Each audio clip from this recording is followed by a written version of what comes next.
Hello and welcome once again guys. आप सबका स्वागत है आपके अपने ही यूट्यूब चैनल आलोक क्लासेस में। एक बार पुनः हाजिर है आपके बीच आपका अपना साथी 8वें वेतन आयोग की ताज़ा अपडेट के साथ। इस खबर में इस वीडियो में आप पाएंगे 8वें वेतन आयोग से लेकर कुछ अपडेट्स, कुछ ताज़ा जानकारी कि अब तक क्या क्या प्रगति इस मामले को लेकर हुई है। इससे मैं रूबरू करवाऊंगा आपको, इसलिए वीडियो को बिना स्किप किए पूरा देखेंगे तो आप समझ पाएंगे। यदि आप पहली बार इस चैनल पर आए तो एक छोटा सा निवेदन कि इस चैनल को सब्सक्राइब जरूर करें, वीडियो को लाइक और दोस्तों के साथ शेयर करना न भूलें और पूरा देखने के बाद कमेंट बॉक्स में छोटी सी टिप्पणी अपनी अवश्य छोड़ना। आज के इस वीडियो की हेडिंग देखिए, 8वां वेतन आयोग, जानिए क्या है अब तक के सबसे बड़े अपडेट्स जिनका लाखों सरकारी कर्मचारियों को है इंतजार। यानी क्या क्या गतिविधि हुई, इस सरकार ने क्या प्रगति की है, इससे मैं आपको इस वीडियो में रूबरू करवाऊंगा। तो आगे बढ़ते हैं कि 8th पे कमीशन 8वें वेतन आयोग के गठन का औपचारिक ऐलान इस साल की शुरुआत में हो गया था। 15 जनवरी या 25 जनवरी, हम सबको याद है, जनवरी 2025 में हुआ था इसका ऐलान। लेकिन उसके बाद इस दिशा में अब तक कोई खास प्रगति नहीं हो पाई है। यानी ऐलान उस गठन की 8वां वेतन आयोग का गठन होगा, इसकी घोषणा के बाद कोई खास कामकाज अब तक हुआ नहीं है।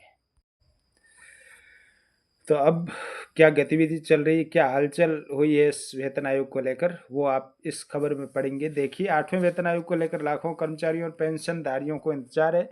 8वें वेतन आयोग के गठन का औपचारिक ऐलान इस साल की शुरुआत में हो गया था, लेकिन उसके बाद इस दिशा में अब तक कोई खास प्रगति नहीं हो पाई है। ऐसे में इसको लेकर हो रही देरी पर वित्त मंत्रालय की तरफ से संसद में बयान भी पिछले दिनों दिया गया था।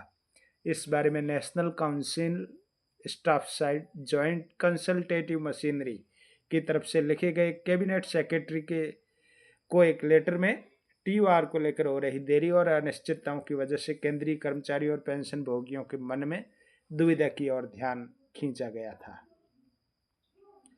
क्या हुआ आगे देखिए।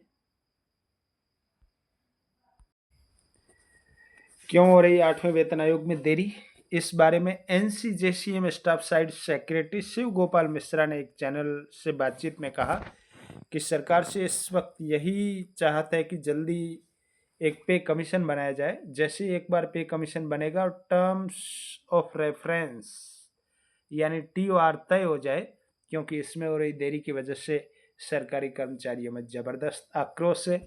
उनके मन में शंकाएं हैं, तरह तरह के की शंकाएं पैदा हो रही कि क्या पे कमीशन का गठन होगा या नहीं होगा। ये तमाम सवाल एक बार टीओआर के गठन होने के बाद शांत हो जाएंगे। आगे क्या कार्यवाही है देखिए।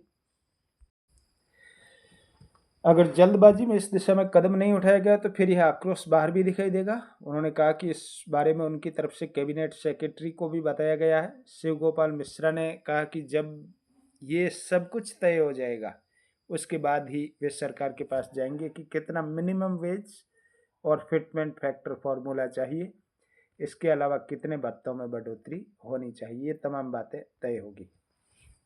सरकारी कर्मचारियों को देरी से दुविधा क्यों हो रही, देखो। शिव गोपाल मिश्रा का कहना है कि उन्हें उम्मीद है कि जैसे ही टीओआर पर फैसले हो जाएंगे उसके बाद पिछली बार के वेतन आयोग और इस बार के वेतन आयोग में कोई बड़ा फर्क नहीं रह जाएगा। उन्होंने कहा कि किसी भी आयोग के लिए टर्म्स ऑफ रेफरेंस जरूरी होता है, लेकिन जब बात वेतन आयोग की हो तो यह और भी ज़्यादा जरूरी है। तो ये था साथियों, जैसी हमें जानकारी प्राप्त हुई 8वें वेतन आयोग से रिलेटेड कुछ बातें जो हमने आपसे साझा की, आपके साथ शेयर की। और जल्दी ही पे कमीशन का गठन हो जाएगा, टीओआर का गठन हो जाएगा। उसके बाद सारी बातें जैसे एक बार कमेटी बन जाएगी वो बहुत जल्दी, क्योंकि अब बहुत सारा काम जो डिजिटल माध्यम से होने वाला है, इसलिए बहुत जल्दी काम होकर हमको वास्तविकता से रूबरू करवा दिया जाएगा और जितना जल्दी संभव हो पे कमीशन लागू कर दिया जाएगा और उसे जनवरी 2026 से ही लागू माना जाएगा। हाँ, हो सकता है थोड़ा बहुत देरी से भले ही आए, लेकिन उसका लाभ काल्पनिक या वास्तविक जैसा सरकार चाहेगी हमें उसका लाभ प्रदान किया जाएगा। कैसा लगा आपको मेरा वीडियो कमेंट बॉक्स में टिप्पणी लिखना, वीडियो को लाइक और दोस्तों के साथ शेयर करना। धन्यवाद।